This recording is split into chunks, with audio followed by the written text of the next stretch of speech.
No começo dessa história vamos conhecer Suzuki Iruma, que era apenas um garoto comum que trabalhava em um barco de pesca bem fedido. Isso acontecia por causa de seus pais fracassados que obrigavam ele a fazer o trabalho sujo enquanto eles iam se divertir sozinhos. E para piorar, os pais de Iruma chegaram ao ponto de vender seu próprio filho trabalhador para um demônio de classe suprema em troca de benefícios egoístas. E assim o demônio chamado Sullivan informa a Iruma que sua alma foi comprada, tudo graças aos seus pais amorosos. Mas apesar de ser um demônio extremamente poderoso, Sullivan praticamente implora para que Iruma aceite ser seu neto. Iruma não tem outra escolha a não ser aceitar. Em seguida, os preparativos começam e o demônio decorador transforma o quarto de Iruma em uma espécie de antro refinado digno do submundo. Roupas novas, um aroma fresco no ar e um toque infernal completam a transformação. Vale lembrar, mesmo que discretamente, que se Iruma dissesse não, ele provavelmente seria devorado. Mas esse detalhe é deixado de lado. Com a chegada da manhã, Sullivan entra em modo paternal e registra com fotos o primeiro dia escolar de Iruma no mundo demoníaco. O destino é a escola de demônios de Babel, onde centenas de jovens demônios sobrevoam os céus. E enquanto está por ali, Iruma pensa consigo que aparentemente ninguém tinha descoberto ainda que ele era humano. Contudo, o diretor da escola já suspeita que há algo estranho.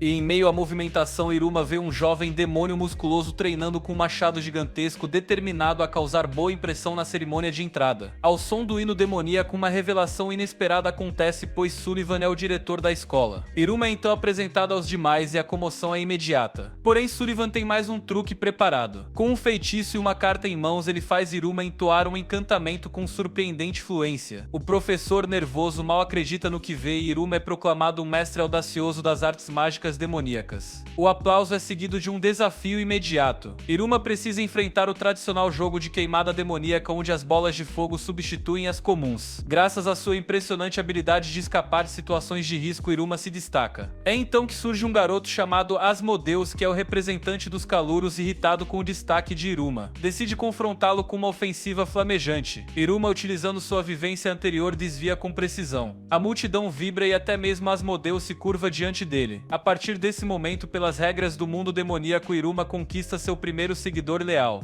E esse é apenas o início das aventuras de Suzuki Iruma em seu novo e infernal cotidiano. O dia começa com um pesadelo onde ele relembra amargamente o momento em que foi vendido por seus pais para um demônio. Um exemplo emblemático de união familiar. No entanto, um café da manhã luxuoso espera por ele, preparado com carinho pelo sempre acolhedor Sullivan. Entra em cena a ópera, a presença cômica da casa oferecendo um chá cinza do submundo. Um pouco do chá já é suficiente para fazer Iruma dançar involuntariamente, revelando sua habilidade inata para reações teatrais. A sequência se intensifica quando a ópera, como uma espécie de Mary Poppins infernal, começa a distribuir presente para Iruma, entre eles um lenço bordado e um relógio infernal de parede. A verdadeira dificuldade, porém, está no caminho até a escola, pois Sullivan, empolgado, quer registrar cada passo. Ópera, por outro lado, é mais racional e o arrasta de volta para casa. Durante o trajeto, pela primeira vez, a representante de classe aparece, e vemos que ela é uma demônia de postura firme, que logo repreende alguns alunos por não utilizarem o tom demoníaco apropriado. Iruma, cauteloso, tenta evitar encontros com o conselho estudantil e com Asmodeus, mas Asmodeus é persistente e o espera por exatas 6 horas e 6 minutos. Asmodeus informa Iruma sobre o ritual de invocação de familiares que ocorrerá em breve. Por coincidência ou destino, ambos acabam no mesmo grupo. Asmodeus revela que o ritual definirá o status acadêmico dos alunos na escola Babel. Iruma se pergunta se esses familiares têm algum gosto peculiar por carne humana.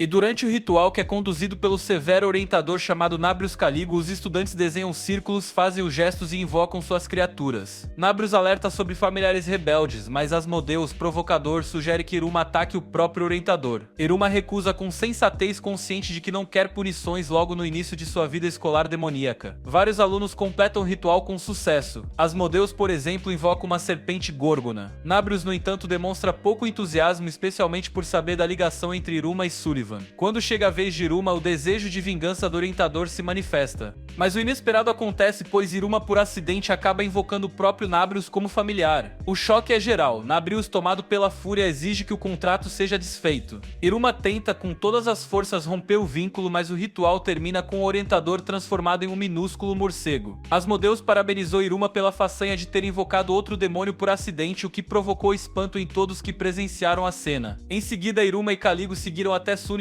com o objetivo de tentar desfazer o contrato. No entanto, descobriram que o vínculo conflito entre invocador e familiar duraria um ano inteiro e qualquer tentativa forçada de rompê-lo resultaria em morte imediata. Caligo, tomado por frustração e desespero, permaneceu abatido enquanto Iruma retornava com ele para lidar com os desdobramentos. A fama de Iruma começou a se espalhar rapidamente, chamando a atenção de uma aluna demoníaca de óculos que não se mostrou satisfeita com o novo centro das atenções. Iruma se tornou um assunto constante entre os estudantes, enquanto Asmodeus, sempre atento, conduziu em sua nova missão, que era buscar os livros didáticos. Durante essa tarefa, Clara apareceu repentinamente. A garota demoníaca de cabelos verdes, acompanhada de sua criatura Falfel, surgiu cantando e empilhando caixas com entusiasmo descontrolado. Sua entrada caótica transformou o ambiente em um redemoinho de energia. A partir daquele momento, a rotina de Iruma foi tomada por acontecimentos imprevisíveis, marcados por encontros com figuras excêntricas e situações desconcertantes. Asmodeus advertiu Iruma de que manter proximidade com Clara poderia trazer complicações. A entrada de um professor interrompeu a euforia da garota e resultou em uma ação inusitada. O educador prendeu os 3 alunos com uma corda mágica, fazendo com que flutuassem no ar junto aos livros escolares. Clara sugeriu que todos brincassem, e embora Asmodeus insistisse para que Iruma se afastasse, Iruma não conseguiu recusar. Com isso, ele acabou envolvido na atividade proposta por Clara, enquanto Asmodeus foi forçado a representar uma personagem dentro da brincadeira encenada. Clara, empunhando um machado de grandes proporções, avançou sobre Asmodeus em meio à simulação. A situação evoluiu para uma sessão de brincadeiras que se estendeu por 2 horas. Clara ofereceu lanches e bebidas que havia escondido em bolsos mágicos. O momento foi interrompido por 3 garotos demoníacos que se aproximaram apenas para consumir os lanches trazidos por Clara, sem participar das atividades. Nos dias seguintes, Iruma e Asmodeus passaram a integrar de forma constante o círculo de brincadeiras de Clara. No terceiro dia, Clara ouviu, sem ser percebida, alguns alunos comentando que Iruma estaria utilizando para obter benefício. Sentindo-se traída, Clara entregou todos os seus doces e bebidas a Iruma. No entanto, Iruma recusou os presentes e afirmou com sinceridade que desejava continuar brincando com ela, mesmo que não houvesse nenhum tipo de recompensa envolvida. A reação genuína de Iruma trouxe a Clara uma alegria que ela jamais havia experimentado. Pela primeira vez, alguém se aproximava dela sem segundas intenções. A nova amizade entre os 3 foi colocada à prova quando os mesmos garotos retornaram exigindo mais bebidas. Clara, fortalecida pela confiança recém-descoberta, reagiu sem hesitar.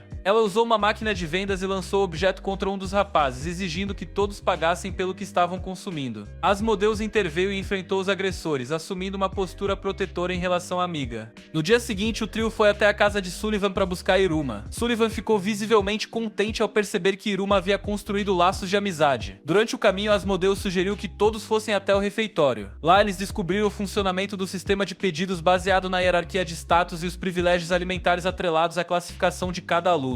Asmodeus incentivou Iruma a escolher o que quisesse e se ofereceu para buscar a comida para ele. No entanto, a refeição foi interrompida por um grupo de alunos que fez um pedido excessivo de pratos, o que irritou Asmodeus. Antes que ele pudesse agir, Iruma surpreendeu a todos ao consumir sozinho toda a comida servida, o que causou espanto até mesmo no cozinheiro, que desmaiou diante do ocorrido. Pouco depois, Kun apareceu trazendo uma notícia indesejada. Clara havia sido banida de uma loja e o atendente ameaçava atacá-la com um bastão de bambu. A situação se agravou ainda mais com a chegada de Caligo, o orientador mal-humorado que mantinha uma relação tensa com Iruma. Clara, ao investigar, descobriu que Caligo era o familiar de Iruma. Com uma invocação repentina, ela o forçou a assumir a forma de um demônio pequeno e resmungão. A situação piorou quando os 3 foram injustamente acusados de roubo, o que os obrigou a fugir da cena em meio a uma grande confusão. Após escaparem, os 3 se sentaram no chão para tomar sorvete e conversaram sobre o desejo de frequentarem a mesma turma. Iruma, sempre gentil, explicou para Clara e Asmodeus o significado da amizade e o valor de estar ao lado de alguém sem buscar vantagens. Enquanto isso, em uma sala reservada, Sullivan finalizou a organização das turmas da escola. Ele decidiu colocar Iruma, Clara e Asmodeus na sala especial destinada aos alunos considerados problemáticos. A vida escolar de Iruma ganhava uma nova direção, agora acompanhada por 2 aliados inseparáveis. As histórias incomuns da escola de demônios de Babel seguiram adiante. Iruma foi alocado em uma sala especial cercado por estudantes que não se encaixavam nos padrões das demais turmas. Sullivan revelou que sua escolha havia sido intencional, pois desejava que Iruma passasse despercebido entre os demais. Durante o deslocamento até a torre do primeiro ano, Asmodeus compartilhou uma curiosidade sobre os demônios, explicando que a maioria deles voava naturalmente. Ele elogiou Iruma por ter pernas fortalecidas devido aos longos trajetos que percorria caminhando. Aiko se entristeceu ao descobrir que não estaria na mesma mesma sala dos amigos, mas ainda não sabia que também havia sido designada para a turma dos considerados excluídos. Ao entrarem na torre, uma seta mágica os guiou até uma sala identificada com o número 1 e um aviso de perigo. No interior da sala, um garoto demoníaco furtava objetos dos colegas sem que eles percebessem. A seta então os conduziu até uma caverna, onde Iruma precisou utilizar sua notável capacidade de evasão para escapar de uma série de flechas disparadas contra ele.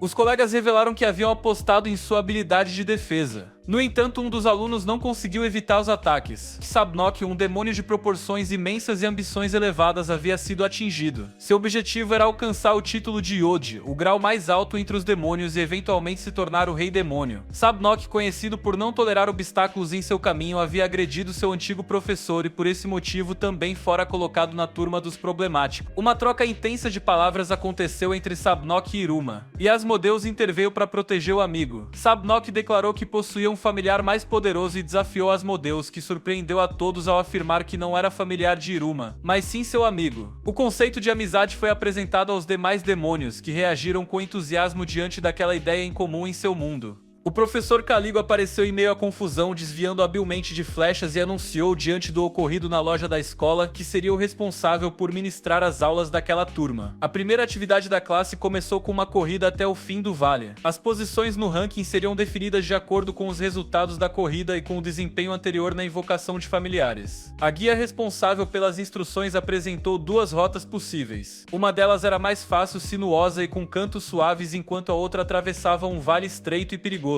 Caligo advertiu os alunos sobre os riscos da rota difícil, pois os guardiões daquele caminho eram instáveis e agressivos. Sabnok, como de costume, recusou qualquer sugestão de cautela e decidiu seguir pela trilha mais difícil. No momento da largada, a maioria dos jovens demônios alçou o voo com facilidade, mas Iruma, sem asas, permaneceu parado. Caligo empurrou Iruma com força como se quisesse se livrar dele, e o garoto acabou caindo pela encosta da montanha. Do ponto de chegada, Caligo observava a corrida com tédio, frustrado com o comportamento dos alunos. Asmodeus avançava com empenho verdadeiro e Clara o acompanhava. Sabnok, impaciente, deixou os dois para trás e mergulhou no vale estreito, onde enfrentou maldições e uma criatura gigantesca. Enquanto isso, Caligo refletia sobre Iruma, e então uma figura inesperada surgiu. Um corvo demoníaco cruzava os céus carregando Iruma preso pelo bico. Em outra parte do percurso, Clara foi confrontada por uma flor demoníaca e, preocupada, questionou o que teria acontecido com Iruma. A resposta apareceu quando Iruma despertou dentro do ninho de uma ave colossal. A criatura ferida permitiu que Iruma tratasse. O garoto, demonstrando empatia, ofereceu seu próprio sangue para curá-la, e em troca a ave concordou em levá-lo consigo. Enquanto isso, Sabnok lutava contra o guardião do vale. Sabnok mordeu seu colar, que se transformou em uma arma, e desferiu os primeiros golpes. Lembrando de sua família, Sabnok executou uma segunda mordida que fez surgir uma espada, e reiniciou o combate. Mesmo assim, o inimigo se mostrou superior e lançou Sabnok ao chão com brutalidade. Quando o golpe final se aproximava, Iruma apareceu misteriosamente e se colocou entre o guardião e Sabnok. Para a surpresa de todos, o guardião interrompeu o ataque. A ave ferida que o acompanhava comunicou algo a Iruma em silêncio. Sabnok tentou reagir, mas Iruma interveio e impediu um novo ataque. O guardião então curvou-se diante deles em sinal de respeito. No ponto final da corrida, Asmodeus e Clara chegaram em primeiro e segundo lugar. Outros alunos também alcançaram a meta, mas Asmodeus impediu Caligo de encerrar a atividade imediatamente. Nesse instante, um dos guardiões do Vale Estreito surgiu inesperadamente. Caligo avançou para proteger os estudantes, mas todos ficaram sem palavras quando viram Iruma e Sabnok chegando montados sobre o próprio guardião. A ação inusitada de ambos resultou em punições por terem desrespeitado as rotas estabelecidas. Na cerimônia de classificação, os alunos começaram a receber insígnias de um corvo ranqueador. Caligo, mantendo seu rancor, ordenou que Iruma e Sabnok fossem humilhados com uma chuva de pedras lançadas pelos colegas. Sabnok, em vez de recuar, reconheceu o valor de Iruma e declarou que ele se tornara seu rival na disputa pelo título de Rei Demônio. Os resultados da classificação surpreenderam a todos. Clara, de forma inesperada, obteve uma pontuação superior à de Asmodeus. Sabnok alcançou a segunda colocação. Quando chegou a vez de Iruma receber sua posição, o corvo voou até ele e colocou um anel dourado em sua mão direita. No momento em que o Anel de Salomão tocou sua pele, uma chama negra emergiu de dentro dele, o fogo se expandiu, emitiu gritos e tornou-se incontrolável. Aquele poder, identificado como o Anel do Devorador Voraz, ameaçava qualquer um que se aproximasse, mordia os que chegavam perto e drenava suas forças vitais. Quando Caligo tentou intervir, a fumaça negra ameaçou sua integridade. Diante do perigo, Caligo se preparou para tomar medidas drásticas. Nesse instante, Sullivan apareceu e conteve o poder da chama negra, aprisionando-o dentro do anel. Sullivan explicou que o anel absorveria a energia de Iruma e que ao ficar vazio tentaria devorar a magia de outros ao redor. A única forma de controlar o anel seria alimentá-lo com uma grande quantidade de poder. Ao fim da atividade foi tirada uma foto em grupo para marcar o encerramento da primeira aula. Iruma, impossibilitado de receber uma classificação formal, aceitou sua posição como o último colocado sem demonstrar arrependimento. No entanto, ele não imaginava que sua reputação acabaria se expandindo ainda mais. Enquanto os estudantes liam uma reportagem sobre Iruma, uma aluna de óculos, visivelmente descontente, observava em silêncio. No salão de assembleias da escola, todos se reuniram para cantar o hino escolar. Na sala do conselho estudantil, o representante do grupo encontrou diversos jornais com matérias dedicadas a Iruma. Ao mesmo tempo, Sullivan organizava uma entrada triunfal para Iruma na escola. Ele preparou uma carruagem luxuosa acompanhada por ópera, que o escoltava com entusiasmo. Dentro da carruagem, Iruma refletia sobre o poder da chama negra contida no anel do Devorador Voraz e temia que um dia a fome da criatura recaísse sobre Sullivan. Ao chegarem ao portão da escola, a ópera desenrolou um tapete vermelho e anunciou a chegada de Iruma de forma exagerada. Asmodeus, atento como sempre, avaliou a carruagem com cuidado. Clara, escondida debaixo do tapete, saltou em cima de Asmodeus para chamar sua atenção. Sullivan entregou a Iruma uma mochila escolar e um telefone infernal. Iruma, querendo evitar a tensão, escapou rapidamente. Caligo iniciou a chamada dos nomes e informou à turma que outros professores assumiriam as aulas aquele dia. Clara e Asmodeus tentaram animar Iruma. Durante a aula de geobotânica ministrada na torre de classes, o grupo foi apresentado à professora Suzy Stolla. Ela ensinou aos alunos a arte mágica de fazer flores desabrucharem. Iruma, sem habilidades mágicas, demonstrou preocupação com seu desempenho. Um grupo de veteranos do conselho estudantil, onde Sabnok também estava presente, observava os alunos mais novos durante os exercícios. Sabnok, confiante, comentou que seu progresso estava sendo monitorado pelos membros do conselho. No entanto, seu resultado não foi dos melhores. A planta invocada acabou devorando o próprio vaso, o que lhe rendeu uma nota B+. Asmodeus, por outro lado, impressionou a todos ao criar uma flor flamejante de rara beleza. Em seguida, uma nova discussão surgiu entre Sabnok e Asmodeus. A professora Stolla encerrou o conflito usando galhos de uma planta demoníaca, restaurando a ordem na sala de aula. Enquanto outros estudantes faziam florescer espécimes deslumbrantes, Clara revelou uma flor completamente estranha. Quando chegou a vez de Iruma, ele visualizou uma flor bela do mundo humano e pronunciou a palavra Quan Quan. Uma luz intensa envolveu a torre da sala de aula e uma cerejeira majestosa começou a florescer diante de todos. A cena impressionou cada aluno presente, incluindo Sullivan e Ópera, que observavam à distância. A presidente da classe recebeu a notícia do ocorrido e reconheceu com seriedade que aquele tipo de flor só existia no mundo humano. Movida por curiosidade, ela decidiu que precisava conversar pessoalmente com Iruma. A escola de demônios, conhecida por abrigar 6 turmas e exatamente 666 alunos, mantinha uma estrutura organizada sob a responsabilidade do conselho estudantil, que zelava pela ordem entre os estudantes. A presidente do conselho, enquanto percorria os corredores, foi informada de que Iruma não se encontrava em sala de aula. Ela sempre acreditou na existência de humanos, embora considerasse que o contato entre os dois mundos havia cessado. Com base em suas observações e estudos, ela passou a considerar seriamente a hipótese de que Iruma fosse um humano disfarçado. Em uma sala secreta repleta de mangás do mundo humano, a presidente leu uma história sobre uma garota apaixonada por um garoto. Ela se sentiu vulnerável diante das obras humanas e temeu ser seduzida por aquelas histórias. Enquanto isso, Iruma organizava a bagunça deixada pelas flores de cerejeira. A professora Stolla ofereceu ajuda, mas Iruma preferiu recusar educadamente. A presidente recolheu um mangá e correu até seu quarto, determinada a refletir. Mais tarde, Iruma ajudou alguns trabalhadores idosos da escola, enquanto Asmodeus utilizou sua magia para incinerar os resíduos. Clara, mantendo seu espírito travesso, derrubou uma pilha de entulho sobre eles. Após despedir-se de Asmodeus, Iruma retornou para guardar os materiais de limpeza. Em outro corredor, a presidente se aproximava e acabou colidindo com Iruma. O encontro desencadeou uma situação peculiar. Ao descobrir o nome do garoto com quem esbarrou, a presidente se enfureceu, convencida de que ele era humano e de que estava tentando encantá-la para fazê-la se apaixonar.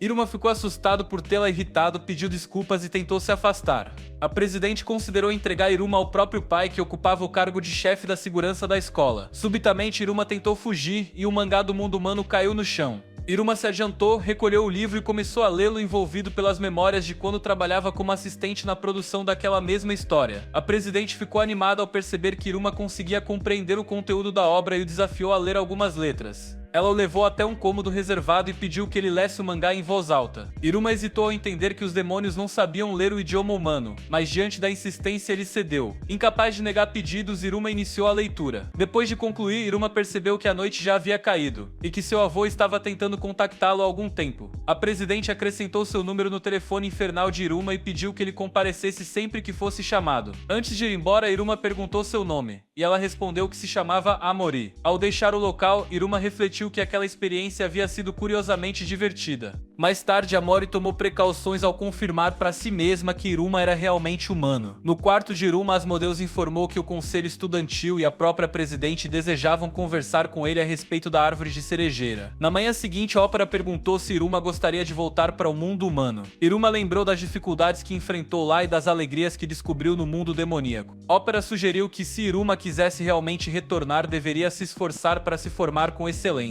Logo em seguida, ela informou que Sullivan havia saído para buscar a carruagem. Iruma correu para encontrar seus amigos e já na escola passou a questionar por que nunca considerara de fato voltar ao mundo humano. Amori enviou uma mensagem para que ele fosse até a sala comum. Durante o almoço, Asmodeus e Clara ofereceram seus lanches a Iruma, mas ele saiu apressadamente após receber novas mensagens de Amori. Sabnok chegou pouco depois e Clara e Asmodeus decidiram seguir Iruma para descobrir o que estava acontecendo. Na sala de reuniões, Amori cancelou a reunião do conselho estudantil e informou que faria uma ronda especial pela escola, o que significava na prática um encontro fora do protocolo. Ela advertiu os demais para que não a seguissem. Enquanto isso, Clara procurava Iruma por toda a escola. Asmodeus pediu que ela agisse com discrição. Os dois utilizaram óculos de ocultação que os tornavam vagos e pouco notáveis. Do lado de fora da sala comum, Iruma aguardava a chegada de Amori, que apareceu correndo pouco depois. Clara e Asmodeus viram os dois juntos e chegaram à conclusão de que Iruma estava tentando tomar o controle da escola. Dentro da sala comum, enquanto Iruma lia o mangá, ele perguntou a Amori sobre seus objetivos. Amori disse que desejava tornar a escola demoníaca a melhor de todas, e que planejava auxiliar o pai após a formatura. Iruma afirmou que queria apenas se divertir ao lado de todos. Amori respondeu que aquilo não era uma ambição, mas sim um ideal, e quis saber qual era o verdadeiro sonho de Iruma. Do lado de fora, Clara e Asmodeus observavam a conversa pela janela. Clara tentou se aproximar, mas foi contida pela calma vigilância de Asmodeus. Mesmo curioso, Asmodeus se manteve firme e evitou escutar qualquer detalhe além do necessário. Iruma, incapaz de responder com clareza, desmaiou repentinamente. Clara tentou arrombar a porta, mas Asmodeus impediu o impacto. No meio da confusão, Amori se aproximou de Iruma e ofereceu conselhos, dizendo que ele deveria se transformar em um morcego e aprender a sonhar. Subitamente, Clara e Asmodeus invadiram a sala por entre a fumaça que cobriu o ambiente, surpreendendo os presentes. Amori, tentando disfarçar a presença do mangá humano, encontrou-se em uma situação desconfortável. Clara, decidida a manter Iruma ao seu lado, puxou consigo sem hesitar. Enquanto ele era levado, Amori, com um sorriso enigmático, pediu que ele permanecesse do lado dela. Naquela noite, Clara teve um sonho no qual Amori roubava Iruma de sua presença, o que intensificou sua determinação de conquistá-lo. Enquanto isso, Iruma refletia sobre seu desejo de alcançar uma classificação mais elevada e Asmodeus, inquieto com os próprios pensamentos a respeito dos planos de Iruma, teve dificuldades para descansar.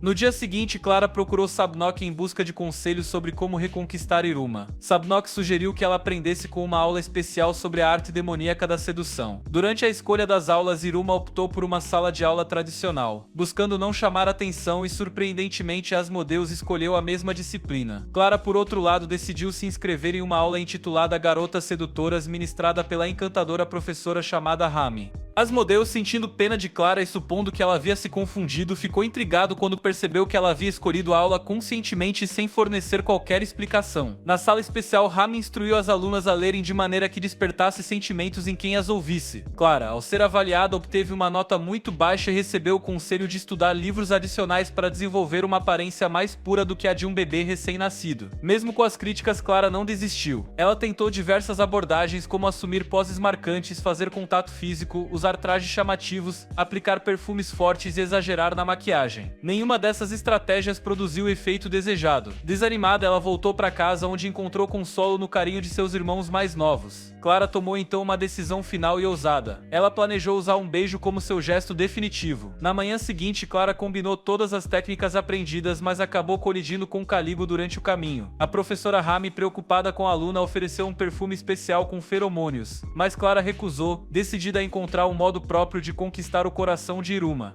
Sentindo-se solitária e insegura quanto à própria aparência, Clara permaneceu sozinha no jardim. Iruma, ao notar sua presença isolada, aproximou-se com gentileza e lhe disse que ela não deveria estar ali sozinha, principalmente por ser uma garota. Clara, animada com a preocupação demonstrada por Iruma, declarou com entusiasmo que faria com que ele se apaixonasse por ela. Naquele instante, algo desconhecido despertou dentro de Iruma um sentimento que ele ainda não conseguia compreender. Clara tomou a iniciativa e segurou sua mão, conduzindo-o com energia em busca de Asmodeus. Pela janela, a professora Rami observou o casal e notou que a pontuação emocional de Clara havia subido misteriosamente para 10%, o que a deixou intrigada sobre o que poderia ter acontecido. Quando a noite chegou, Iruma elogiou a vivacidade de Clara e nesse momento ele recordou as palavras de Amori. A partir dessa lembrança, Iruma formou uma determinação silenciosa quanto aos seus objetivos pessoais. Na manhã seguinte, Asmodeus ficou surpreso ao ouvir Iruma declarar seu desejo de alcançar uma classificação mais elevada. Iruma, agora comprometido com seu aprimoramento, compreendeu a importância do que Amori havia lhe aconselhado sobre crescer na hierarquia demoníaca. Animado, Iruma anunciou a Asmodeus enquanto comiam no refeitório que pretendia passar do grau Aleph para o grau Bet. Asmodeus, interpretando a fala com dramaticidade, acreditou que Iruma planejava conquistar todo o reino demoníaco. Ele compartilhou essa suposição com os demais alunos, transformando Iruma de forma não intencional em uma figura lendária. Apesar da confusão, Iruma esclareceu que seu objetivo era simplesmente progredir até o próximo nível e não dominar o submundo. Os estudantes, inicialmente decepcionados, ainda assim ficaram interessados no que Iruma poderia alcançar. Enquanto isso, uma garota demoníaca de óculos observava Iruma com um olhar de inveja. Asmodeus, sempre proativo, arrastou Iruma para uma sessão de treinamento. No caminho, Clara, que ainda estava com a atendente da loja e seu bastão de bambu, apareceu insistindo em se juntar ao grupo. Asmodeus levou Iruma até a academia demoníaca, onde revelou que um exame de promoção de grau aconteceria em breve. Em vez de enfrentarem monstros e feras, os alunos participariam de uma versão demoníaca do jogo de queimada em áreas demarcadas. Para treinar, Asmodeus pediu que Clara liberasse marionetes amaldiçoadas. Como esperado, o caos tomou conta do local. Enquanto todos praticavam os movimentos de esquiva, Iruma percebeu que o desafio consistia essencialmente em uma queimada demoníaca. Mesmo assim, ele sentia que lhe faltava algo essencial. Asmodeus sugeriu que Iruma consultasse alguém de nível mais elevado. Iruma então recorreu a seu avô. Sullivan o levou até um campo misterioso e revelou um feitiço especial. Iruma, sendo um aprendiz com ética, hesitou em utilizar magia poderosa. Diante da hesitação, Sullivan decidiu fortalecer os músculos das mãos de Iruma. Após intensos exercícios, Ópera assumiu o comando do treinamento. Iruma, acostumado a se esquivar, começou a aprender como acertar a bola em vez de apenas evitar os ataques. Após um dia de treinamento rigoroso, Iruma recebeu mensagens encorajadoras de seus amigos.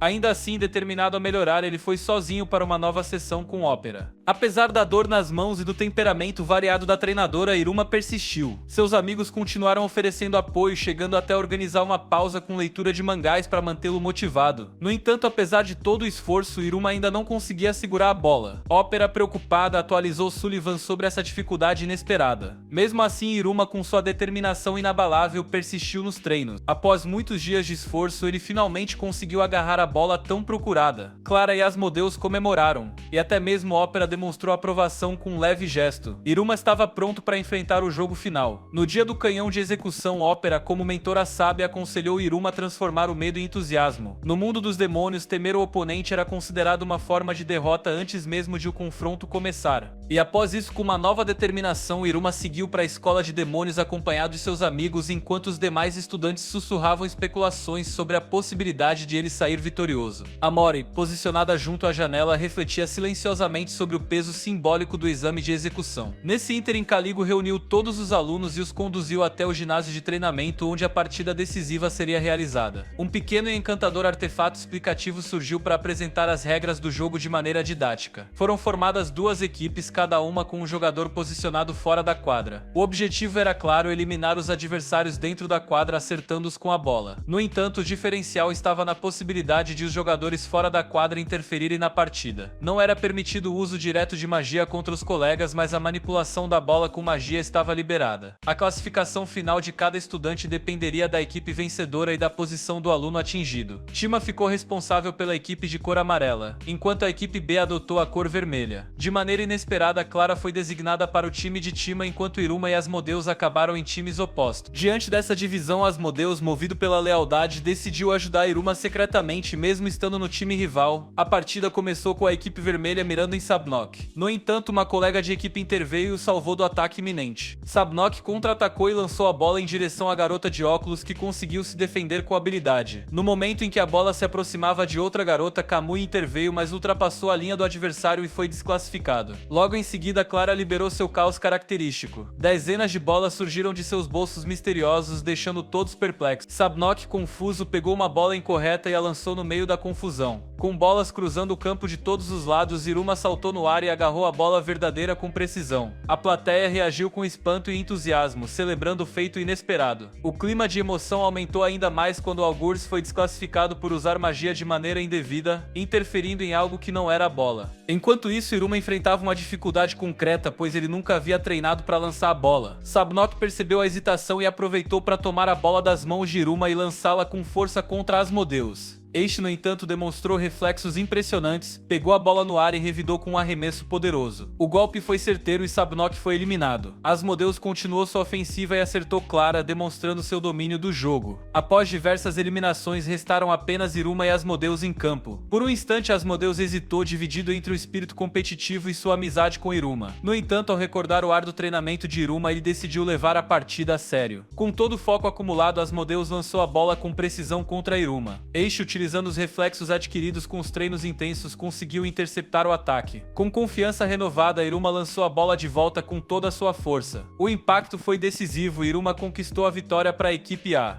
Quando a poeira baixou, Amori apareceu no ginásio de treinamento acompanhada pelos membros do conselho estudantil. Eles esperavam assistir ao desempenho de Asmodeus, mas ficaram surpreendidos e impressionados com a vitória inesperada de Iruma. Tima comemorou a conquista de Iruma enquanto os colegas da equipe B aplaudiram a performance de Asmodeus. Caligo, observando atentamente, reconheceu que Iruma havia adaptado suas habilidades evasivas ao lançar a bola com a mesma intensidade de Asmodeus. Reconhecendo o esforço e o mérito, Caligo concedeu a Iruma a promoção para o grau Bet. O ginásio ecoou com aplausos e congratulações enquanto Iruma absorvia o momento de glória. Amori, mantendo sua postura firme, parabenizou Iruma pela vitória merecida. Sentindo-se feliz e energizado, Iruma retornou para casa. Ele exibiu com orgulho sua nova classificação para Sullivan e Ópera, agradecendo pela orientação e treinamento que recebeu. Com o coração repleto de alegria, Iruma adormeceu satisfeito com as conquistas do dia. Na manhã seguinte, um novo demônio de peles verdeadas chegou à escola de demônios. Na sala comum, Iruma lia mangás para Amori até que o sino infernal tocou e ela partiu para sua aula. Iruma, por sua vez, começou a refletir se deveria buscar novamente uma promoção de classificação. Em sala de aula, um novo professor foi apresentado. Baus Robin seria o responsável pelas aulas sobre familiares. Ele se apresentou com entusiasmo e justificou seu atraso com sua paixão pelo ensino. Durante a atividade, os alunos foram convidados a invocar seus familiares. Asmodeus e Sabnok apresentaram com orgulho suas criaturas. Baus demonstrou surpresa ao observar o familiar caótico de Clara, especialmente por ela conseguir se comunicar com a criatura sem palavras. Quando chegou a vez de Iruma, ele hesitou. Mesmo assim, Baus insistiu, e Iruma, incapaz de recusar, realizou a invocação. Enquanto isso, em sua sala, Caligo transformou-se em morcego e repreendeu Iruma por tê-lo invocado. Baus ficou impressionado ao ver um familiar capaz de falar. Caligo tentou se rebelar contra Iruma, mas foi penalizado pela própria magia do contrato. Os demais alunos riram da situação. Mais tarde, Iruma e Caligo se sentaram juntos. Caligo, a contragosto, concordou em ajudar Iruma. Ele explicou que a forma de um familiar dependia da capacidade do mestre. Baus guiou a turma em exercícios de fortalecimento da confiança, o que provocou gargalhadas nos colegas diante das reações exageradas de Caligo.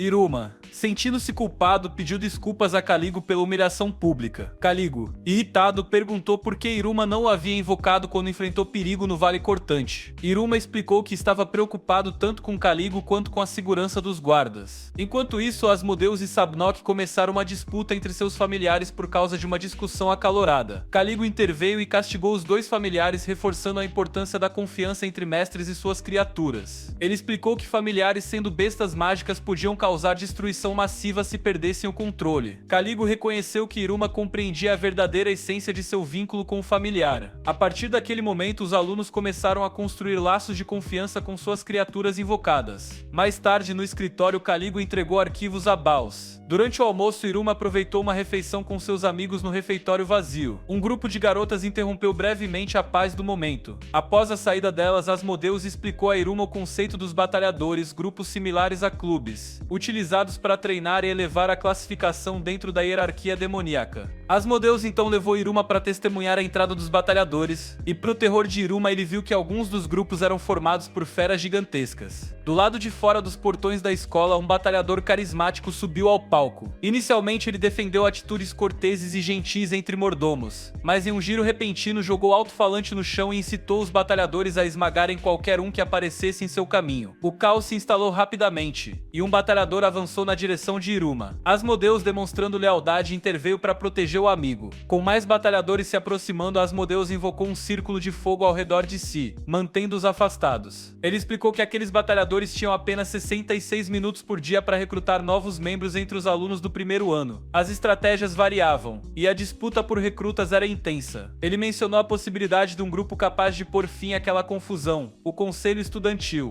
A presidente do Conselho Estudantil apareceu, e imediatamente os batalhadores que antes estavam descontrolados assumiram a postura disciplinada. A presidente então voltou seu olhar para Iruma e o convidou a integrar o grupo de batalhadores do conselho. O sino infernal tocou, sinalizando o fim da rodada dos batalhadores. Caligo encorajou os alunos a escolherem seus grupos com sabedoria, destacando o potencial de melhoria de classificação por meio dessa participação. Os estudantes se dispersaram. Asmodeus queimava fervorosamente qualquer panfleto que recebia, enquanto Iruma era subitamente cercado por centenas de convites, o que surpreendeu Clara. Mesmo com a insistência dos recrutadores, Asmodeus continuava comprometido em recusar todo, expressando seu desinteresse em se unir a qualquer grupo. Outros alunos, por sua vez, demonstravam indiferença ou insegurança quanto à escolha. Quando o estudante curioso perguntou a Iruma qual seria sua escolha, Iruma levantou a mão, mas foi impulsionado por uma força invisível. Ele rolou pelos corredores e colidiu com um demônio que sangrava. Iruma se desculpou repetidamente e logo descobriu que aquele demônio era frágil e havia criado um colar feito do mesmo metal de seu anel. O demônio explicou que o anel de Iruma havia sido atraído pela presença do colar, uma peça criada para conceder magia aos demônios mais fracos. Iruma compreendeu a situação com empatia e absorveu a informação com interesse. Asmodeus e Clara chegaram ao local e os três decidiram explorar diferentes grupos de batalhadores. A visita ao batalhador de Diobotânica teve um desdobramento inesperado quando uma flor engoliu Clara, sinalizando o início de mais uma série de aventuras estranhas. Na busca pelo grupo ideal, Iruma, Asmodeus e Clara visitaram o batalhador da biblioteca, mas se depararam com estudantes envolvidos em uma briga acalorada. Concluindo que aquele não era o ambiente certo, seguiram para outros grupos, incluindo o batalhador de documentos, onde Sabnok se dedicava a leituras sobre o Rei Demônio.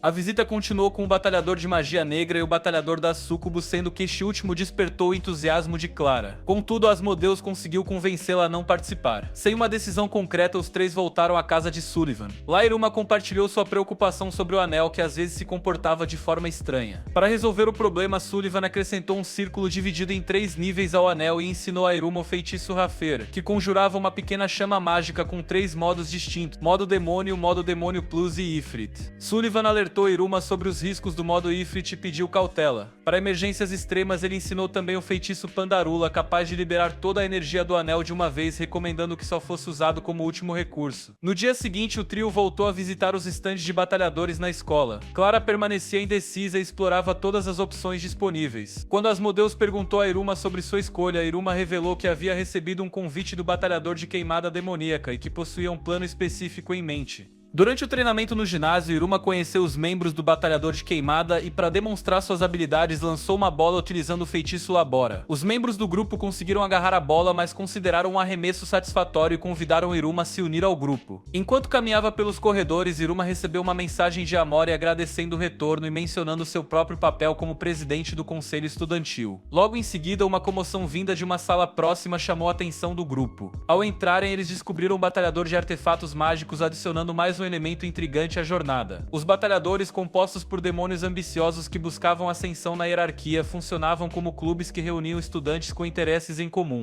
Iruma, ainda refletindo sobre qual grupo escolher, encontrava-se diante de múltiplos caminhos. Amori, empolgada com a movimentação dos batalhadores naquele ano, canalizou sua energia para decorar uma sala com o objetivo de impressionar Iruma e convencê-lo a integrar seu grupo. Assim que finalizou os preparativos, Amori enviou uma mensagem a Iruma convidando para visitar o conselho estudantil. Iruma respondeu respondeu dizendo que passaria mais tarde, mas seus planos foram interrompidos quando uma explosão abalou a escola. Recuperando o equilíbrio, Iruma foi investigar e encontrou um demônio desacordado. Ele avisou a Mori sobre o ocorrido e pediu desculpas pela mudança de planos. O demônio caído era Amy Kariwo, membro do batalhador de artefatos mágicos. Após se desculpar pela explosão causada por uma tentativa de calibração de um aparelho mágico, Amy se apresentou. Iruma explorou a sala e Amy explicou que o objetivo de seu grupo era estudar e construir artefatos mágicos a partir de diferentes fontes. Amy revelou também uma condição única: sempre que ativava magia para operar os aparelhos, sofria de tonturas e sangramento. Consciente de sua fragilidade e pouca energia mágica, Amy confiou essa informação a Iruma. Tendo passado a infância consertando coisas quebradas, Iruma não se espantou. Amy mostrou um protótipo de aprimoramento mágico, o mesmo que causara a explosão anterior. Com sensibilidade e habilidade, Iruma reconstruiu a bateria quebrada do aparelho, moldando-a em forma de coração. Amy testou o equipamento aprimorado com sucesso e explicou que seu sonho era criar dispositivos capazes de equilibrar o poder entre demônios fortes e fracos. Iruma demonstrou apoio à ideia, mas também reconheceu os possíveis conflitos com demônios de alta patente que poderiam se opor àquilo. Curiosos sobre o paradeiro de Iruma, Asmodeus e Clara saíram em busca do amigo. Assim que o avistaram caminhando em sua direção, Iruma contou o ocorrido com Amy, revelando o universo peculiar e criativo do batalhador de artefatos mágicos. No último dia de testes dos batalhadores, Amy se envolveu em mais um acidente, provocando uma explosão de grandes proporções em seu laboratório. Iruma, acompanhado por Asmodeus e Clara, chegou ao local. Para surpresa de Amy, 3 novos alunos manifestaram interesse em ingressar em seu batalhador. Enquanto isso, a Mori permanecia sozinha na sala do conselho estudantil, decepcionada ao saber que Iruma havia se juntado a outro batalhador. De maneira inesperada, Iruma apareceu elogiando a decoração do ambiente, o que animou momentaneamente o humor de Amori. Ela serviu chá, mas sua expressão voltou a escurecer ao descobrir a escolha de Iruma, interpretando a decisão como uma quebra de compromisso com o conselho.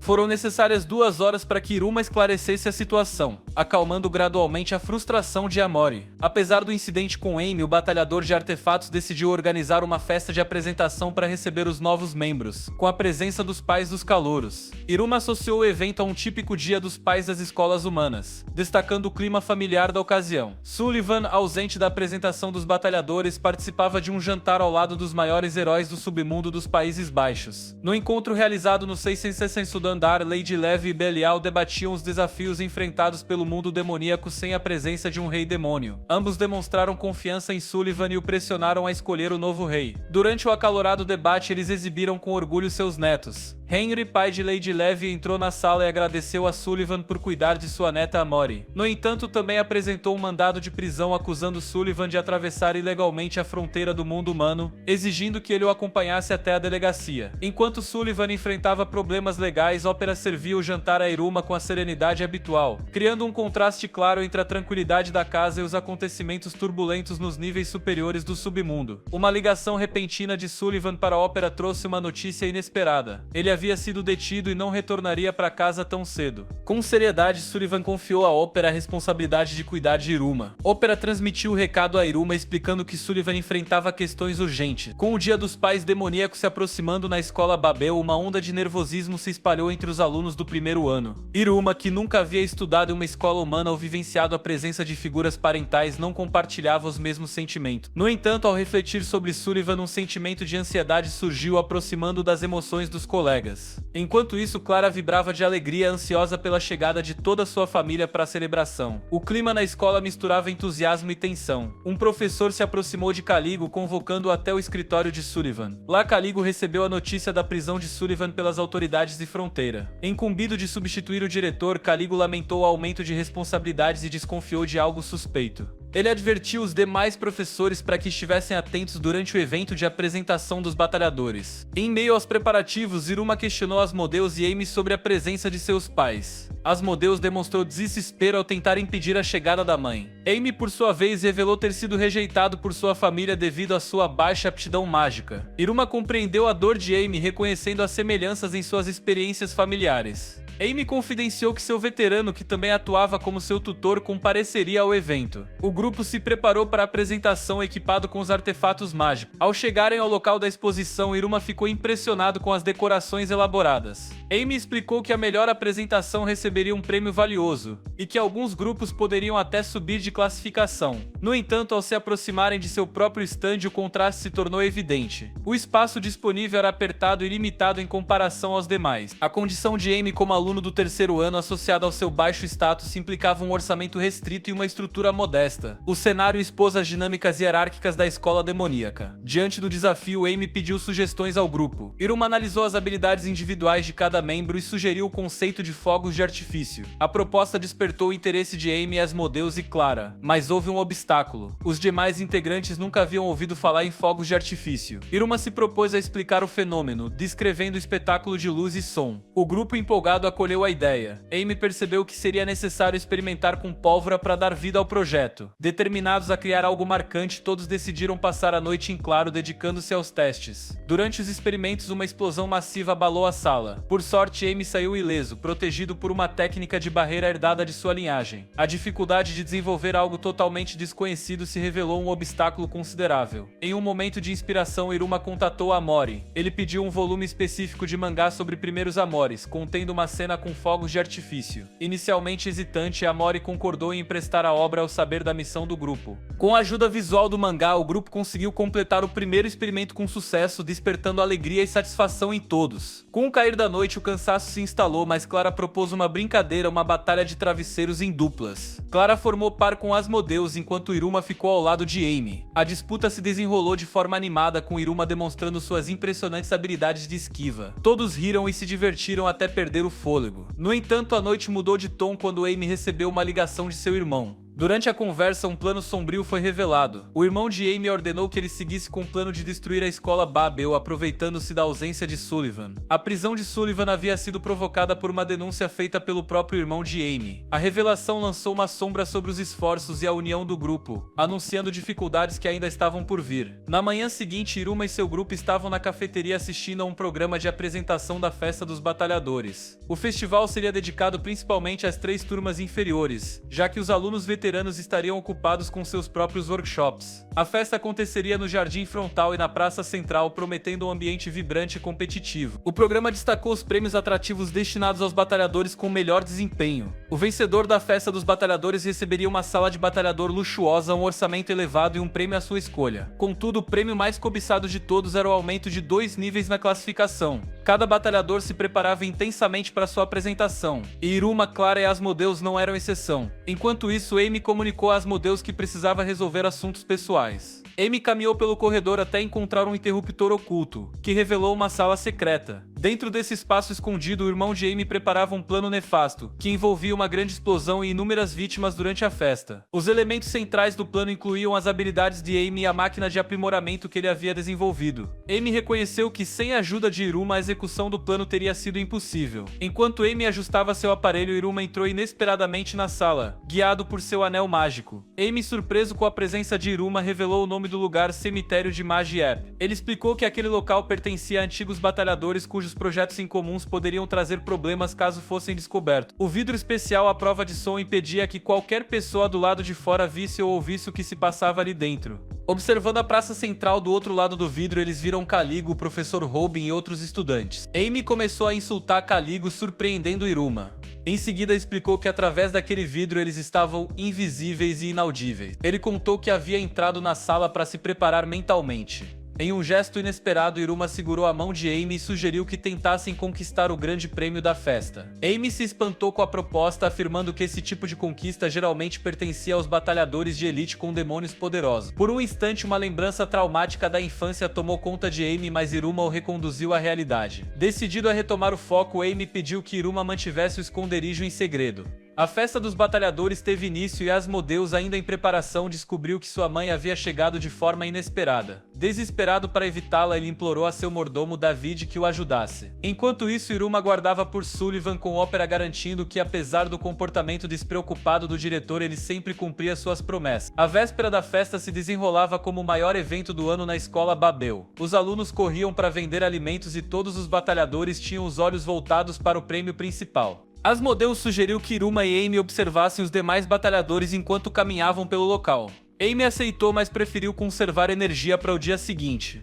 Durante o passeio, encontraram um batalhador que organizara um desafio alimentar. Iruma, curioso, perguntou se poderia participar. O responsável riu, mas ficou chocado ao ver Iruma vencer o desafio do Yakisoba com facilidade. Mais tarde ouviram a risada estrondosa de Sabnok. Iruma, Clara e Asmodeus se aproximaram e perguntaram sobre seus planos. Sabnok revelou que faria uma apresentação teatral sobre o antigo Rei Demônio. Jazz, outro colega, se juntou ao grupo compartilhando que fazia parte de um novo batalhador voltado à criação de magias inovadoras. Asmodeus então explicou a Iruma e Clara o plano do grupo: atacar rápido para garantir a vitória. A estratégia envolvia o lançamento de fogos de artifício na contagem regressiva para atrair a atenção de todos. Após a véspera do evento, os alunos se reuniram na praça central, aguardando o toque do sino que marcaria o início do grande dia. Iruma foi encarregado de lançar os fogos de artifício. Contudo, o plano sofreu um revés quando Clara acidentalmente acendeu o pavio antes do tempo. Mesmo tentando apagar o fogo, Iruma não conseguiu evitar o fracasso no lançamento. Eles não sabiam que o projétil havia sido retirado. Amy guardava a cápsula no esconderijo.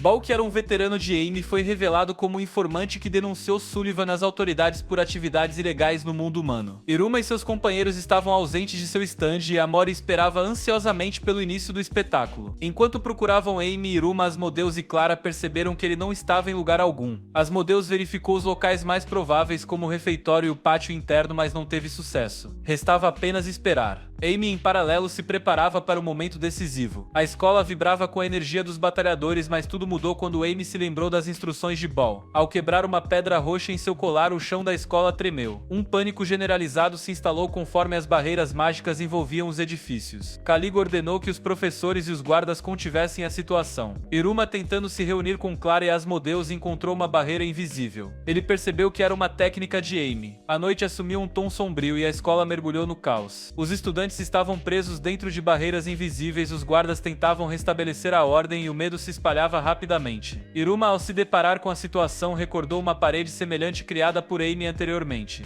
Em outro ponto da escola, Mori se mantinha calma na sala do conselho estudantil. Seus subordinados entraram às pressas, colidindo de frente com a barreira invisível. Por sorte, localizaram uma abertura. Inspirando-se em um mangá sobre primeiro amor, a Mori organizou sua equipe para agir com calma e garantir a segurança dos alunos. O professor Robin, tentando analisar a barreira, comia distraidamente enquanto observava o ambiente. Caligo, determinado a superar o desafio, lançou o ataque Cerborovas. Mas a barreira se reconstruiu imediatamente. Ele refletiu sobre a energia necessária para manter uma defesa tão poderosa e começou a suspeitar que a prisão de Sullivan estivesse conectada a tudo aquilo. Junto de Robin, Caligo seguiu para o depósito de gerenciamento. Usando novamente o Cerborovas, conseguiu romper a barreira. A experiência lhe trouxe uma nova ideia, e ele entrou em contato com o professor Dali. Dali assumiu o palco com um microfone gigantesco e declarou que tudo fazia parte de um evento surpresa organizado pelos batalhadores de magia e de jogos. A escola havia se transformado em um labirinto, e os alunos deveriam atravessar as barreiras invisíveis para alcançar a praça central, onde os vencedores seriam premiados. Caligo e Dali conseguiram trazer uma breve sensação de ordem ao ambiente. Enquanto os alunos se reuniam na praça, Caligo, de volta ao depósito, iniciou sua investigação para descobrir quem estava por trás da situação. A escola agora era um labirinto mágico, e a busca por respostas começava em meio às paredes invisíveis. O professor Dali informou a Caligo que a comunicação além da barreira invisível da escola estava impossibilitada. Os feitiços de telecomunicação demoníaca não funcionavam dentro daquela estrutura mística. Com 80% dos alunos já reunidos na praça central, Caligo começou a ligar os pontos. Ele percebeu que reunir todos em um único local poderia ser o golpe final de Amy, como se estivesse orquestrando um desfecho grandioso. Amy mantinha a cápsula do fogo de artifício escondida dentro do aparelho de aprimoramento, pronta para explodir e iluminar a noite. De repente, Amy, atenta aos detalhes, avistou alguém se movimentando com precisão pelas frestas das barreiras. Iruma avançava em direção à sala secreta. Ele e Asmodeus analisaram as barreiras, concluindo que aquele era o plano de Amy desde o início. Iruma compartilhou sua suspeita sobre a localização de Amy e pediu que Asmodeus traçasse uma rota até a terceira torre, um setor pouco acessado do mapa escolar. Asmodeus pegou papel e caneta e começou a desenhar o mapa da escola.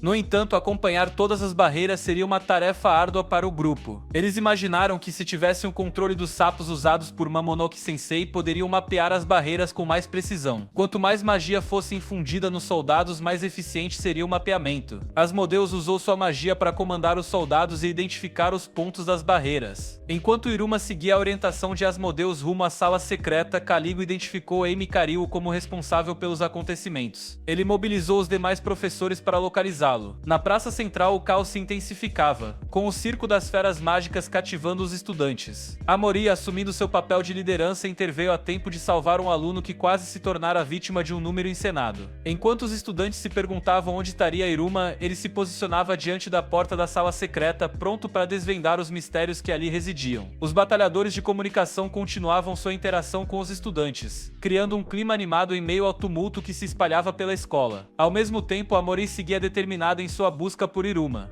Diante da base secreta onde Amy executava seu plano, Iruma ativou um mecanismo e a porta se abriu. De forma inesperada, Amy permitiu sua entrada e Iruma mal reconheceu a figura calma de Amy sem os óculos. Amy mostrou o aparato de aprimoramento que estava modificando a cápsula de fogo de artifício com a intenção de destruir a escola. Iruma, chocado, questionou as motivações de Amy. Amy compartilhou seu passado doloroso. Nascido na temida e renomada família Amy, conhecida como Barreira de Aço, ele possuía pouca magia, o que causou decepção entre seus familiares. Sofreu agressões e humilhações na escola elementar correcional chamada Jardim dos Delinquentes. O único consolo veio de uma garota que lhe mostrou gentileza. O brinco da sorte daquela menina se tornou seu amuleto, até ser jogado no rio por um grupo de valentões. A partir daquele dia, Amy encontrou propósito em testemunhar a queda dos outros. Enquanto revelava sua história, Iruma compreendeu que o demônio diante dele era aquele que o esmagava, e ele mesmo era apenas um humano. A verdadeira origem das ações de Amy remontava a uma festa anterior dos batalhadores, onde conheceu Ball no batalhador de artefatos mágicos. Amy havia entregue seu chifre à garota como compensação. Ball revelou seu desejo de retornar o submundo ao caos, eliminando as hierarquias que o governavam. O plano de Amy e Ball consistia em destruir a escola Babel, símbolo da ordem e das classificações demoníacas. Amy permitiu que Iruma entrasse na sala apenas para testemunhar o desespero que cairia sobre seus amigos Asmodeus e Clara. Pretendia prender Iruma em uma caixa de barreiras e observá-lo cair em desespero. No entanto, Iruma, acostumado à dor, não reagiu como esperado. Amy percebeu que aquele que busca superar o desespero é seu inimigo natural. No movimento inesperado, Iruma removeu a cápsula do aparelho de aprimoramento, decidido a enfrentar Amy. Ignorando as ordens de lançá-la na praça central, Iruma iniciou uma contagem regressiva, saltou pela janela, invocou Ifrit e lançou a cápsula contra Amy. A barreira resistiu, mas Iruma quebrou o feitiço supremo proibido por Sullivan, destruindo a proteção mágica enquanto o fogo de artifício explodia no céu. A determinação de Iruma impressionou a todos. Amy, vencido, salvou Iruma adormecido sobre a barreira e admitiu sua derrota. Quando despertou, Iruma estava no colo do diretor Sullivan em uma sala escondida. Antes do confronto com Amy, Caligo e Robin estavam no telhado da escola. Robin usou a habilidade especial de sua linhagem, o disparo de precisão, mirando em Sullivan. Contudo, Sullivan pegou a flecha com facilidade. Ela continha uma mensagem que o fez correr para intervir.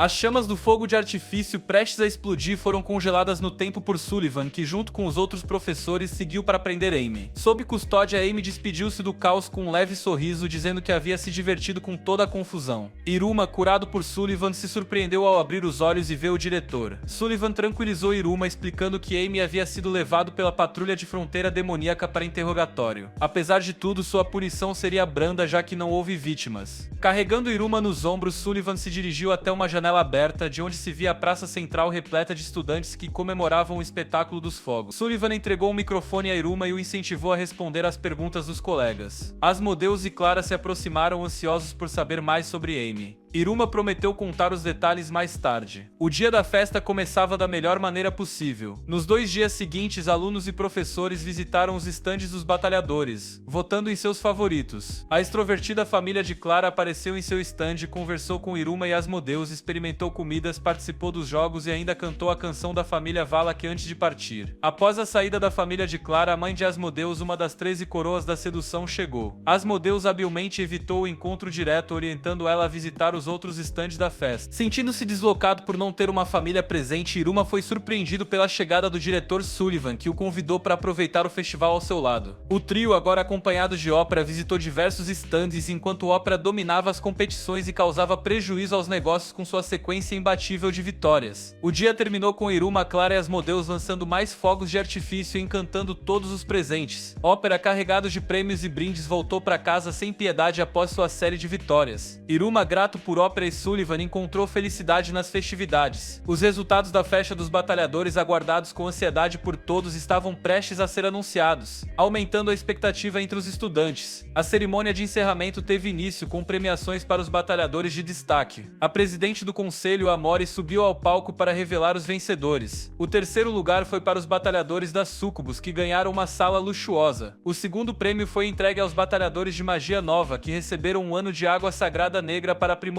mágico. À medida que Amori aumentava a tensão antes do anúncio do primeiro lugar, os holofotes se voltaram inesperadamente para ela. Os batalhadores da emissora conquistaram a primeira posição, sendo elogiados por manterem a transmissão informativa em meio a todas as situações imprevisíveis. Sabnok não escondeu sua frustração por não ter vencido. Enquanto o público comentava sobre os fogos mágicos que alegraram o festival, Iruma desejava que seu grupo também fosse reconhecido. E assim, antes que a cerimônia terminasse, Caligo assumiu o microfone e revelou que um aluno havia arriscado a vida sem informar aos professores. Como reconhecimento, foi criado um prêmio especial, o Prêmio Trapaça. O grupo de batalhadores de artefatos mágicos foi declarado vencedor. Iruma teve sua classificação elevada de Bet para Gmail. Iruma, ao ouvir o anúncio, pensou que Amy merecia a promoção, e um sentimento confuso se instalou em seu coração. Os estudantes então cantaram o hino nacional do submundo, incluindo o temido trecho final. Sullivan, orgulhoso, expressou sua satisfação com Iruma. Imediatamente todos queriam entrevistá-lo. Desacostumado com tanta atenção, Iruma viu sua foto estampada nos jornais. Visitando o conselho estudantil, Amori agradeceu Iruma por ter salvado a escola, e juntos leram um mangá sobre primeiros amores. Ao sair da sala, Iruma foi surpreendido por Henry, que o chamou para acompanhá-lo. Henry, preocupado com o bem-estar de Iruma, procurou sinais de maus tratos, mas não encontrou nenhum. Ele revelou que já havia conhecido um humano antes, e que o retornara com segurança ao mundo humano após apagar suas memórias do submundo. Nesse momento, Amori apareceu e se apresentou como filha de Henry. Henry ficou chocado ao perceber os sentimentos de Amori por Iruma, e em sua imaginação visualizou um casamento entre os dois. Amori levou Henry e Clara para longe, deixando Asmodeus acompanhar Iruma de volta à sala de aula. O animado desfecho da festa dos batalhadores marcou o início de um novo capítulo para Iruma e seus amigos em Babel. Asmodeus, empolgado, espalhou os jornais que destacavam Iruma como vencedor do prêmio Trapaça. Os colegas ficaram surpresos notando que o artigo de Iruma era maior do que o de Dendel Kermo. Confuso, Iruma admitiu que não sabia quem era Kermo. Sempre prestativo, Asmodeus explicou sobre Dendel, um período demoníaco de alívio emocional em que os demônios extravasam seus impulsos violentos ou sádicos, também conhecido como ciclo maligno. Dendel era popular por transformar malícia em entretenimento e recebia calorosa aceitação no submundo. Kermo, uma cantora talentosa e carismática, destacava-se entre os artistas e realizaria um show diurno e noturno no lendário Makubari Dome. Jazz contou a Iruma sobre a enorme demanda por ingressos para o concerto de Kermo vendidos por meio de sorteio. Alguns fãs sortudos também seriam selecionados para um encontro pessoal com a artista. Os colegas de Iruma estavam eufóricos, cativados pelo charme de Kermo. No auge do frenesi, o dispositivo da emissora interrompeu as atividades, convocando Iruma com urgência até a sala dos comunicadores. Enquanto isso, Kermo se preparava para seu espetáculo no Makubari Dome. Em particular, ela usava seus óculos, revelando um lado mais tímido e reservado. Kermo sentia-se exposta por conta da própria aparência e tinha dificuldade em se concentrar nas poses por causa do desconforto com a barriga descoberta. Em um momento de introspecção, relembrou quando era apenas uma estudante comum, com notas medianas e magia pouco expressiva. Apesar de sua mediocridade, as pessoas se voltavam para ela com admiração. Protegida e priorizada, Kermo percebeu que o poder da fofura era capaz de dissipar a violência. Com um jornal em mãos contendo a matéria sobre Iruma, ela se enfureceu por ter perdido os holofotes. Tomada pela raiva, começou a liberar sua magia de gelo. Seu gerente, Malsan, interveio e a trouxe de volta à realidade. Apesar do turbilhão interno, o público aguardava com expectativa a apresentação de Kermo. Kiroma, decidida a manter o anonimato escolar até o fim e depois superar o título da mãe, Zaen, sentia-se dividida entre o peso da competição e a importância do concerto. O palco estava montado, o público vibrava e Kiroma preparava-se para tornar aquele o show mais memorável de sua vida. O salão ressoava com energia conforme ela subia ao palco, encantando os presentes com sua performance hipnotizante. Enquanto a multidão mergulhava na música, os olhos de Kiroma se fixaram em Iruma. Sua compostura ruiu naquele instante. Algumas horas antes, Baten Barak, presidente dos batalhadores da emissora, havia chamado Iruma até a sala de transmissão. Por conta do patrocínio de sua família, Baten conseguira ingressos para o show de Kiroma, entregando um bilhete a Smotheus e um passe dourado a Clara. Iruma, o mais sortudo entre eles, recebeu também a chance de participar do encontro privado com a artista. Quando Kiroma viu Iruma na sala do meet and greet, seu disfarce desmoronou. Apesar da tentativa de manter a calma, ela fervia de raiva por dentro. Enquanto Iruma conversava naturalmente, sua magia gélida começou a vazar, mas ela conseguiu se controlar a tempo. Na tentativa de esconder os óculos, Kiruma pulou sobre Iruma, gerando uma cena caótica para manter sua identidade em segredo. No meio da confusão, Iruma se despediu, dizendo que haveria na escola. Foi então que Kiruma percebeu que Iruma já sabia quem ela era. Iruma, atento como sempre, havia percebido os hábitos únicos de Kirali, como o costume de fechar as mãos em punhos, um gesto que ela manteve até mesmo durante a apresentação. As informações derramadas em sua agenda e o uso de magia de gelo revelaram sua identidade. Iruma confessou que sentia inveja da capacidade de Kirali em se adaptar com tanta facilidade. Kirali, entendendo mal sua declaração, liberou sua magia de gelo em resposta. O esforço, porém, foi excessivo. Ela desabou, dominada por uma febre causada por seus próprios poderes. A estrela do concerto agora jazia inconsciente, capturada pelas consequências de seu surto mágico. Iruma, alarmado com a situação de Kirali, chamou por ajuda com urgência. O gerente Mal entrou rapidamente na sala, encontrando Kirali deitada no sofá. Preocupado, Mal questionou Iruma sobre possíveis incidentes que pudessem ter desencadeado o colapso, explicando que Kirali costumava sofrer com dores de cabeça quando ficava muito exausta, emocionalmente abalada ou utilizava magia de gelo em excesso.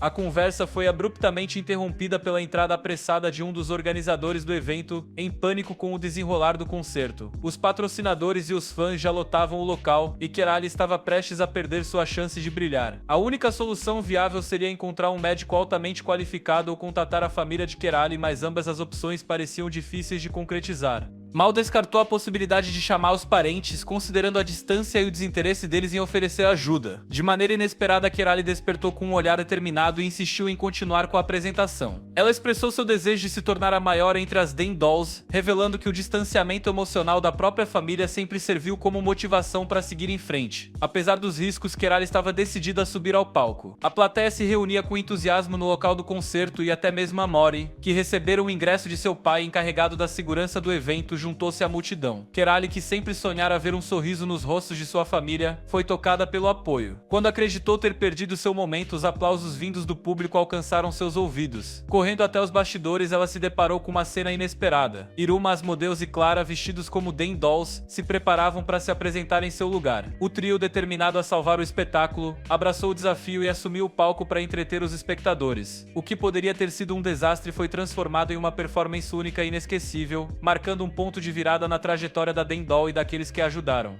Em uma tentativa desesperada de preservar o concerto, Iruma recorreu a Asmodeus e Clara. Inicialmente, Mal recusou a proposta, afirmando que o público esperava pelas adoráveis Den Dolls. Contudo, Clara, rápida em sua reação, ouviu a conversa e transformou Iruma e Asmodeus em versões encantadoras, com trajes típicos do grupo. O trio, agora vestido com roupas exuberantes, subiu ao palco. Mesmo com o início hesitante, conseguiu cativar o público e despertar verdadeira empolgação. Kirali, surpresa com o rumo dos acontecimentos, foi informada por Mal de que Iruma havia organizado tudo para impedir o cancelamento do evento. Comovida pelo gesto, ela decidiu juntar-se ao grupo e dividiu o palco com Iruma, criando uma apresentação inesperada que conquistou o público. O concerto foi um sucesso absoluto, com os espectadores completamente envolvidos. Após a apresentação, Kirali pediu desculpas aos organizadores por qualquer transtorno. Mal compartilhou a notícia de que a família de Kirali havia comparecido para curá-la e deixado um bilhete pedindo que ela cuidasse de si. Apesar da rigidez emocional, os parentes haviam partido por temer desmaiar de emoção, da mesma forma que Kirali.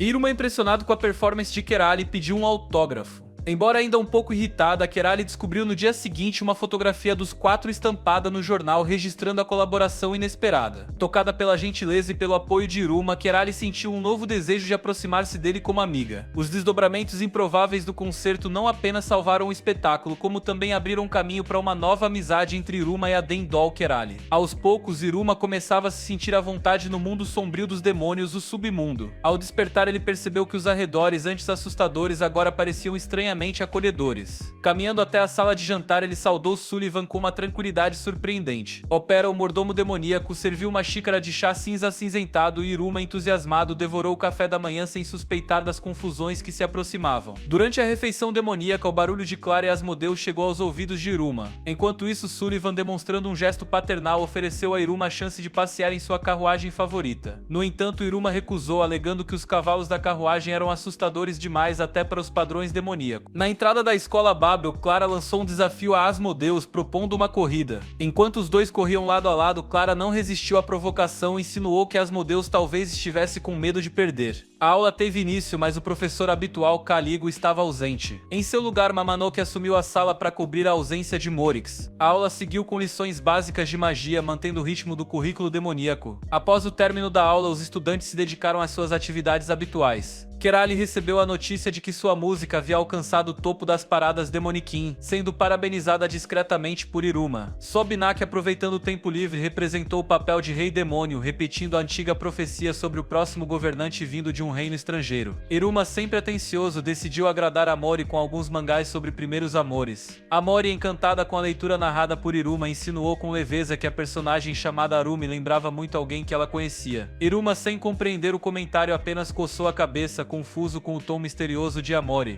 Depois das aulas, Iruma continuou sua rotina repleta de pequenas alegrias no submundo, até que foi atingido por uma revelação. Ele havia se integrado de forma natural àquela dimensão demoníaca. A surpresa e a consciência dessa transformação vieram como uma onda escura e silenciosa. No dia seguinte, Iruma permaneceu pensativo, relembrando os dias que antecederam sua chegada ao submundo, quando Sullivan literalmente o arrastou para aquele mundo sobrenatural. Nesse momento introspectivo, Clara, sempre sensível às mudanças de humor, percebeu a melancolia de Iruma e sugeriu a Asmodeus que preparassem uma refeição especial para animá-lo. Asmodeus, sempre pronto para um novo desafio, aceitou com entusiasmo, e os dois partiram rumo à cozinha do campus em busca de uma aventura culinária. Asmodeus se viu perplexo diante do complexo livro de receitas de Clara, incapaz de compreender uma única instrução. Mesmo assim, seu orgulho demoníaco o impediu de pedir ajuda. A tensão aumentou quando Clara e Asmodeus se desafiaram mutuamente a criar o prato ideal que agradasse ao paladar de Iruma. Clara mergulhou no desafio com energia, tentando elaborar a refeição perfeita. Sentindo-se pressionada, ela se viu perdida até que sua mãe fez uma entrada inesperada, revelando o verdadeiro ingrediente secreto, o amor. Guiada pela sabedoria materna, Clara atravessou o labirinto das instruções culinárias com mais confiança. Enquanto isso, Asmodeus, isolado em sua parte da cozinha, preparava uma refeição luxuosa com bifes de alta qualidade e iguarias refinadas. O confronto gastronômico ganhou intensidade e no dia seguinte os dois concorrentes apresentaram suas criações a Iruma para a prova final. Iruma, agora na posição de jurado privilegiado, experimentou os dois pratos e declarou seu apreço por ambos. A declaração gerou uma nova disputa entre Clara e Asmodeus, cada um reivindicando a vitória. Aproveitando o momento, ambos começaram a alimentar Iruma à força com suas respectivas receitas. Em meio à confusão, Iruma teve uma revelação. Ele sugeriu que os dois provassem juntos a combinação dos pratos. Seguindo a ideia de Iruma, os três experimentaram a mistura dos sabores, e em um desfecho surpreendente declararam empate. Mesmo sendo humano, Iruma encontrava prazer nas delícias do submundo. No dia seguinte, Iruma e seus amigos seguiram juntos para a aula com expressões de alegria. Em outro ponto da casa, Sullivan invadiu o quarto de Iruma com entusiasmo, pronto para acordá-lo para o café da manhã. Para surpresa de todos, Iruma, agora com uma nova firmeza, exigiu que Sullivan falasse mais baixo. Diante daquela postura inesperada, Sullivan permaneceu em silêncio, observando Iruma com espanto e admiração. E assim acaba a primeira temporada desse anime. Eu espero que vocês tenham gostado. Se inscreva no canal se vocês gostaram e até mais.